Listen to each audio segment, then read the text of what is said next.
Hello বন্ধুরা, একঘেয়ে বাঁধাকপির স্বাদ বদলাতে বানিয়ে নিতে পারেন এরকম স্পেশাল ভাজা মশলায় তৈরি দারুণ স্বাদের বাঁধাকপির ঘন্ট, যেটা ভাত, রুটি, লুচি, পরোটার সঙ্গে দারুণ লাগে খেতে। দেখুন, বাঁধাকপির ঘন্ট বানানোর জন্য সবার প্রথমে কড়াইতে দিয়ে দিলাম আমি 2 টেবিল চামচ সরষের তেল, দিয়ে দিলাম তেজপাতা, শুকনো লঙ্কার গোটা জিরে। গ্যাসের আঁচ লোতে রেখে কিন্তু মশলাটা একটু ভেজে নেব আমি। মশলাটা একটু হালকা ভাজা ভাজা হলে এর মধ্যে দিয়ে দিচ্ছি আমি আগের থেকে কেটে রাখা আলু। এখানে একটা মিডিয়াম সাইজের আলু এরকম ডুমো ডুমো করে কেটে নিয়েছি।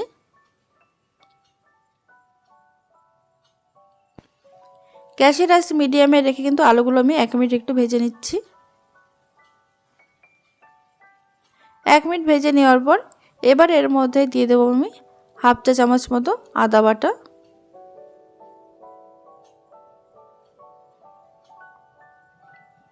আদাটা হালকা ভাজা হওয়ার পর এর মধ্যে দিয়ে দিলাম সামান্য নুন। এবার দিয়ে দিচ্ছি হাফ টি স্পুন জিরের গুঁড়ো, হাফ টি স্পুন দিয়ে দেবো ধনে গুঁড়ো, তারপরে দিয়ে দেবো হাফ টি স্পুন মতো হলুদ। এবার এর মধ্যে আমি দিয়ে দিচ্ছি সামান্য জল, যাতে করে মশলাটা পুড়ে না যায়। গ্যাসের আঁচ এবার লো টু মিডিয়ামে রেখে কিন্তু মশলার সঙ্গে আলুটাও খুব ভালো করে কষিয়ে নেব। 1 মিনিট কষিয়ে নেওয়ার পর এবার এর মধ্যে দিয়ে দিচ্ছি আমি আগের থেকে কেটে রাখা একটা মিডিয়াম সাইজের টমেটো। টমেটো দিয়ে হালকা একটু ভেজে নেওয়ার পর এবার এর মধ্যে দিয়ে দিচ্ছি আমি একটা ছোট সাইজের এরকম কুচি কুচি করে কেটে নেওয়া বাঁধাকপি। এবার এগুলো খুব ভালো করে মিশিয়ে নিতে হবে মশলার সঙ্গে। গ্যাসের আঁচ মিডিয়াম টু হাইতে করে কিন্তু এটা খুব ভালো করে মিশিয়ে নিচ্ছি আমি।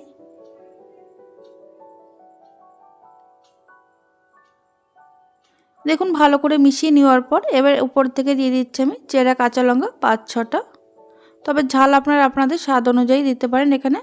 আর দিয়ে দিচ্ছি আমি 1 মুঠো মটরশুঁটি বা কড়াইশুঁটি। এবার সমস্ত কিছু খুব ভালো করে মিশিয়ে নিতে হবে। ভালো করে মিশিয়ে নেওয়ার পর এবার দিয়ে দিচ্ছি আমি স্বাদ মতো নুন। নুন যেহেতু আগে দেওয়া ছিল সেই বুঝে নুনটা দিয়ে দিলাম এখানে। নুন দিয়ে খুব ভালো করে মিশিয়ে নেওয়ার পর এবার গ্যাসের আঁচ লো টু মিডিয়ামে রেখে এটা ঢাকা দিয়ে 3 থেকে 4 মিনিট হতে দেব। দেখুন, 4 মিনিট পরে আমি ঢাকনাটা খুলে নিয়েছি। মাঝে একবার ঢাকনাটা খুলে কিন্তু একটু নাড়াচাড়া করে দিয়েছিলাম।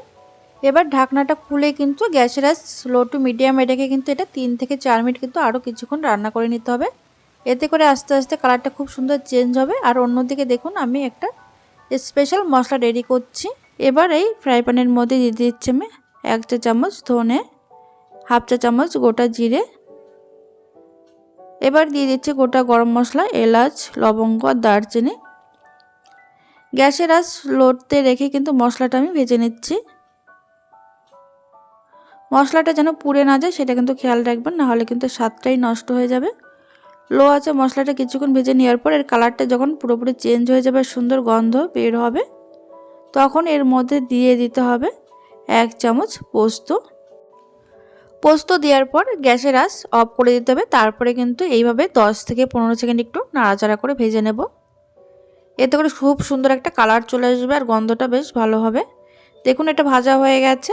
এবার এটা নামিয়ে আমি ঠান্ডা হওয়ার পর গুঁড়ো করে নেব। আর এদিকে দেখুন, বাঁধাকপিটা কিন্তু ভাজতে ভাজতে কালারটা কিন্তু অনেকটাই ডার্ক হয়ে এসছে। এবার যে ভাজা মশলাটা সেটা কিন্তু গুঁড়ো করে নিয়েছি। এর মধ্যে আমি 2 চামচ মতো ভাজা মশলাটা দিয়ে দিচ্ছি। এই ভাজা মশলা দিয়ে অবশ্যই এইভাবে বাড়িতে বানিয়ে খেয়ে দেখবেন, দারুণ খেতে হয়। ভাত হোক বা রুটি, পরোটা, লুচির সঙ্গে দারুণ হয় খেতে। এবার সবশেষে দিয়ে দেবো আমি হাফ চামচ মতো ঘি দিয়ে ভালো করে মিশিয়ে নেব। এর মধ্যে কিন্তু আমি ধনেপাতা কুচি এখানে মেশাবো না। ধনেপাতা কুচি মেশালে কিন্তু মশলার গন্ধটাই বোঝা যাবে না। তাই ধনেপাতা কুচি না মিশিয়ে কিন্তু ঘি দিয়ে খুব ভালো করে মিশিয়ে এটা ঢাকা দিয়ে রেখে দিতে হবে 5 মিনিট গ্যাসটা অফ করে।